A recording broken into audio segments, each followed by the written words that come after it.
So, do you want to talk about what this thing is? I've been thinking about it like kind of on my own, but I'm like, I wonder how far I veered from our original idea at this point. Yeah. Um, I think the language I've been using is like there feels to me like there's a new old way that is emerging in terms of how we come into formation as community and organizations. Right. And I mean and what makes it old, and there's a lot of ways that we could say that it's old, but I mean some of it is just going back to feeling really connected to each other and choosing not only choosing, but recognizing there's a yearning and a need to connect to each other and connect to place. And that, if we're not aware of that, then at least there's something in many people's systems because of this time of crisis or disruption or uncertainty, which, in certain ways is all times, but, that are actually amplified now. There's a desire for more coherence and more integration and clarity and alignment with how to do things in a better way. And better, of course, is subjective and challenging depending on your worldview. But we know that when there's vitality in the system and alignment, between systems, something really, really powerful and enlivening happens. So that's kind of, when I think of, the metaphor and the mythopoetics of transpiration, and even how it really actually works in nature. Is like how are we being nourished throughout these different layers of our being, our organization, of our community, and how do we begin to not only just learn from nature in terms of biomimicry, but also like how do we attune and live into that metaphor about what really enlivens us, that story or narrative that invites us into more generativity. Mm, I like that. I think the organizations that I work for that are really thriving, this is the thing that it's so easy to point to, it's like I feel good when I'm around these people. I feel um whole, and I feel like I know what I'm doing here. And it it's that's very contagious. I think when you say the word better, I think there's something about transpiration in particular that to me there's some real clarity around what better might mean. And I Mhm. like that. I like that. Like the way one of the ways I've been talking about it is this question of what happens when groundwater is released into the atmosphere, Yeah, and how if we think about social movements, how that is always what we're yearning for. yeah, It's like what's on the ground and what's in the front line of movements and the front line of, something like youth work, how that feels for those frontline workers who are so often under resourced. yeah, But the joy and the sense of purpose that happens there, then you get into the organization and you're like, oh, it doesn't feel the same. And then people are maybe even better resourced up the ladder or whatever the organization, the hierarchy, but then they're step by step you're losing touch with that good feeling. yeah. And so the question is, how does that good feeling actually move through? And what does it take to almost like defy gravity and Hmm. then have this nourishment from the earth released into the atmosphere and then create these microclimates, right? And Yeah, create these incredibly like when I do so much work in Bangalore, and when you think about Bangalore, that's the reason it's so beautiful and so cool in the hot, hot summers is because of these atmospheres, right? The yeah, trees yeah, yeah. and how precious, precious, precious they are. And so I see like when everybody's talking about systemic change, and I see like there's a very specific mechanism that is different for every organization I've ever worked for, but it's very, very specific, these tweaks that allow this kind of anti-gravity to happen. Mm, yeah.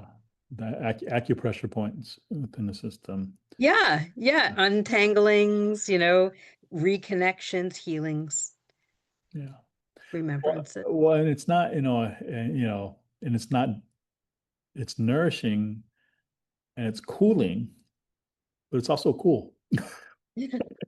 Rico. I mean, there's something, I mean, and that's just another way to say that's enlivening and inspiring and like, wow, I want to be here. I want to be here. Yeah. So it's cooling and cool, in a deep, I know what you in a mean. deep way, Yeah. in a deep way that touches the yearning for belonging, connection, and novelty.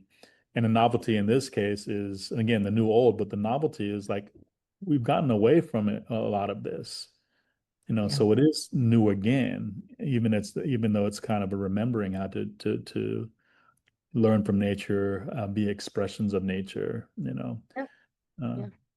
I think one thing that is really lost, and maybe needs some relearning or some tending is the feeling of pace and rhythm at work, and how, like, especially in what is not just NGOs, but any kind of work that is seeking to change,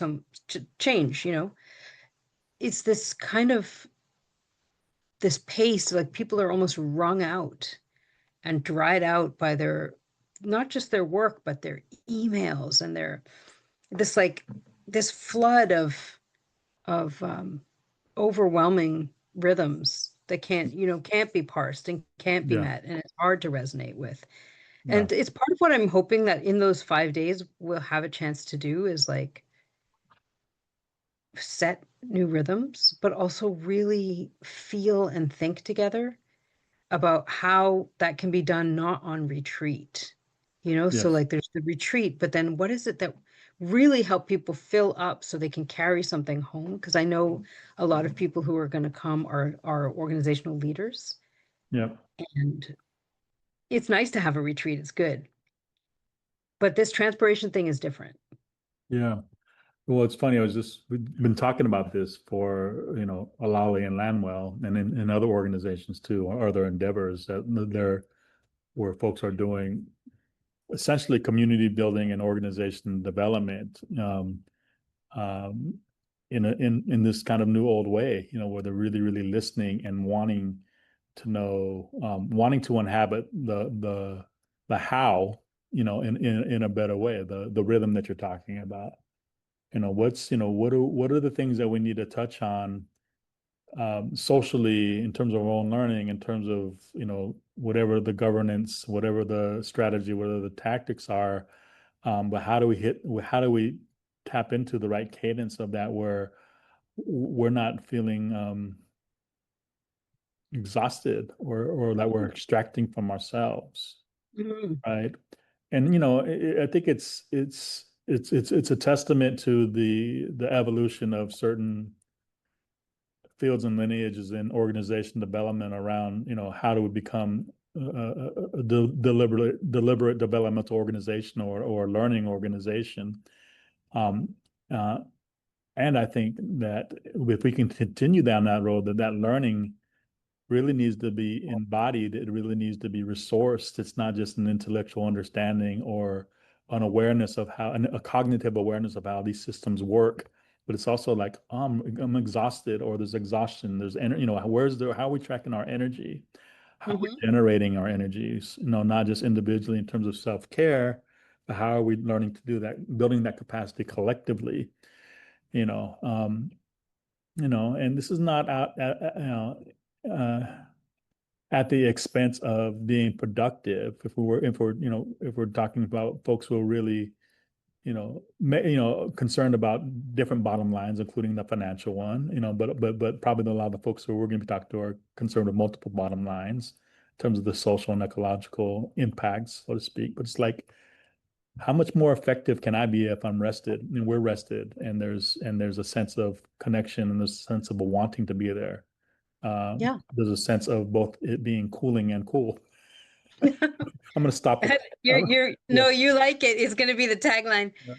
yeah, I think I really hear this, and I feel like part of the question of, are we being extractive from ourselves, is the other way I can look at it sometimes, is where are we leaking, yeah, and where are we leaking energy, and things like, Yes. the balance between accountability and accommodation. Understanding what kinds of mind, what kinds of ways of being are explicitly welcome here, and how does an organization adapt to different ways of being, and so that there's that thriving again and that kind of synergy. The simple things like feedback, like what's our real like emotional capacity to be to be truthful, to be direct without being blunt, without being hurtful. Like I think there's some also going to be some deep kind of investigation, and that can we can prompt, and but that we can also understand together and even feel into our own group as an example, and be like, okay, where are we leaking? What does it mean to really to give up being like, this is just the way things are, this is the way it's always been done, because there's a lot of leakage in that. And I think if I go back to the metaphor of transpiration, and I think of that really vital stem, Hmm. it can't be broken. It can't be bent over. It's like this really thriving, upright thing. And when I think of that in my own body, it has a lot to do with dignity, and a lot to do with like being able to walk in a space and know that not only am I being understood, but I can understand the people around me on their own terms. Hmm. I think that'll be a really it's funny. This is definitely my way of working, but like I think that's going to be a lot of fun to do that investigation and find kind of some of those sticky parts that drain energy. Hmm. Hmm. Yeah. No, I really like that. Um, We're kind of like doing our planning. I like it. I think there's maybe just like one other thing, which is to think about like the different ways that you and I work, yeah. and how like um the sort of psycho spiritual work and the creative work, and where they really are one thing, Yeah. and then also how there's a spectrum there, and Yep. how they can be quite different. Yeah. Just the invitation to people to know that you're gonna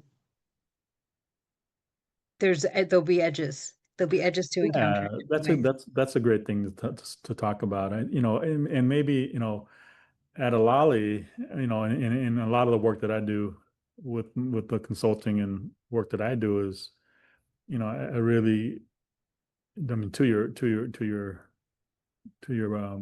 point and invitation to explore this, the similarities and also the distinctiveness around how we work, and how we're going to learn to do that together.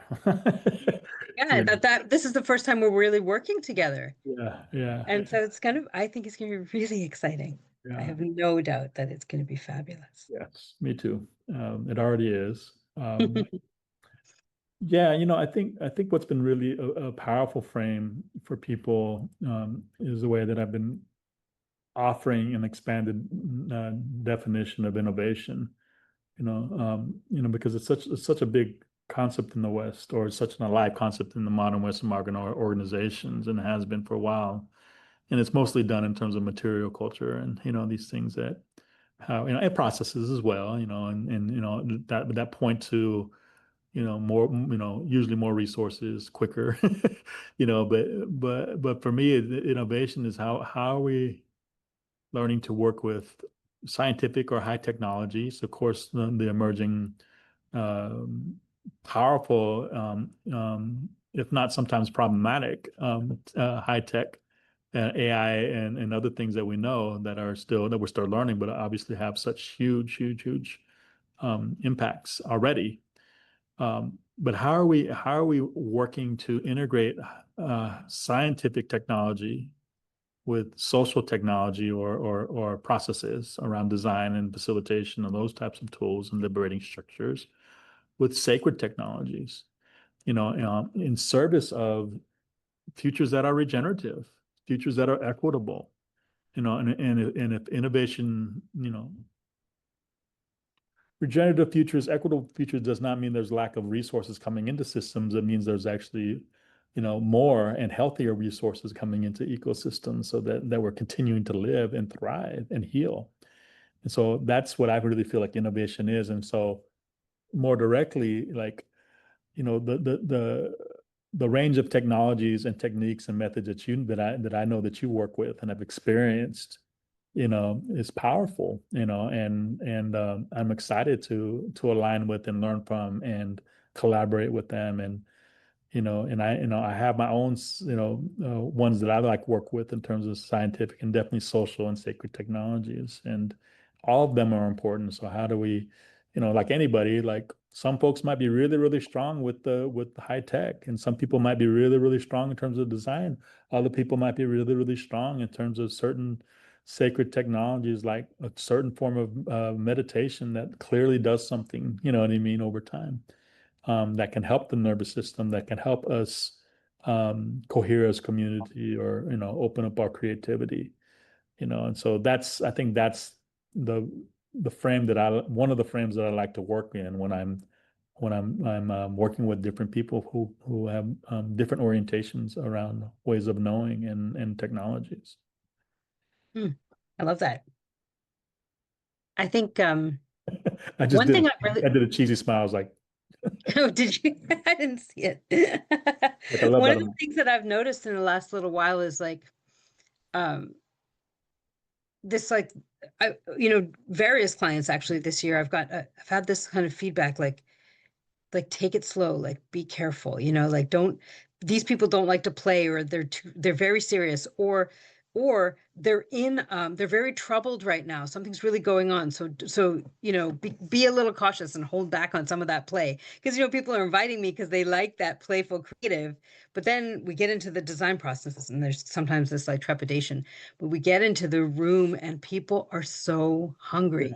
Yeah, It is amazing. They're so hungry to take risks yeah. that are low stakes but really fun, like to practice taking risks together, to practice making each other laugh, you know, to play and be seen, and it's amazing how you don't lose the depth and gravitas. No, no, no. When you play and when you laugh and when you sing and when you dance, it's like I think there's a bit of like in terms of the old new, there's a bit of forgetting of how profoundly sacred and intellectual play is.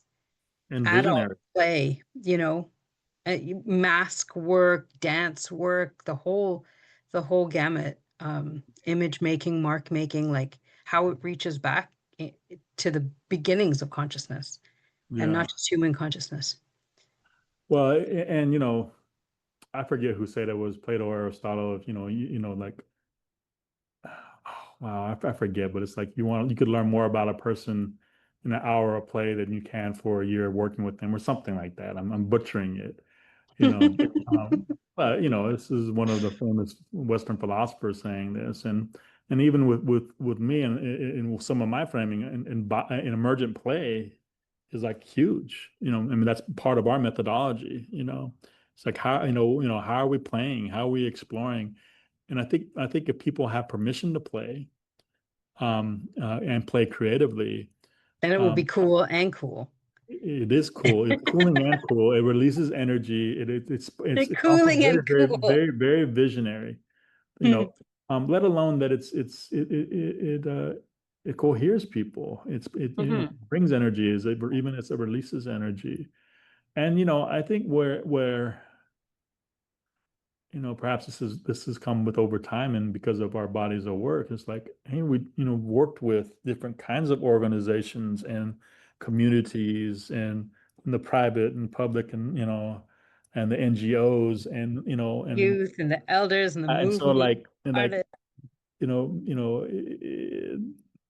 plays, plays showed up to be really, really important in all these, in so Yeah. many of them. And there's always folks who don't like, somebody who's going to not, not resonate with it. But usually those folks are the ones who one needed the most and then realized that they needed the most. Not always, but I'm like, I mean, this is all to say, and it's like, there's a reason why people are inviting us in to work with them, because play is one of the components, if not a big component of play and creativity of what it is that we recognize as important within a community and system for whatever is next and healthy in terms of feeling the coolness and being cool.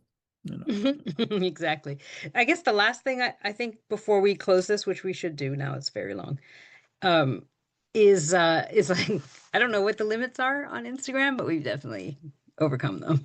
We're probably going to edit this, right? We're I running. think we're gonna have to. Yeah. But the last thing I want to mention is that, it'll be at Hollyhock and the Hollyhock Retreat Center on Cortez Island out on which is Cluhus territory, out on the in the northern part of the Pacific Ocean.